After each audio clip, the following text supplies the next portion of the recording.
1800 খ্রিস্টাব্দে জার্মানিতে এক ভয়াবহ খাদ্য সংকট দেখা দেয়। সে সময় জার্মানির রাজা ছিলেন ফ্রেডরিক দ্য গ্রেট।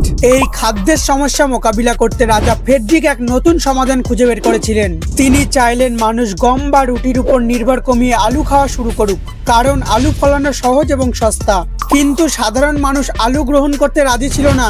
তাই রাজা কঠোর আইন এনে সবাইকে আলু চাষ করার ও খাওয়ার নির্দেশ দেন। কিন্তু এতে হিতে বিপরীত হয়। জোর করার কারণে প্রজারা গোপনে আলুর ক্ষেত নষ্ট করতে শুরু করে।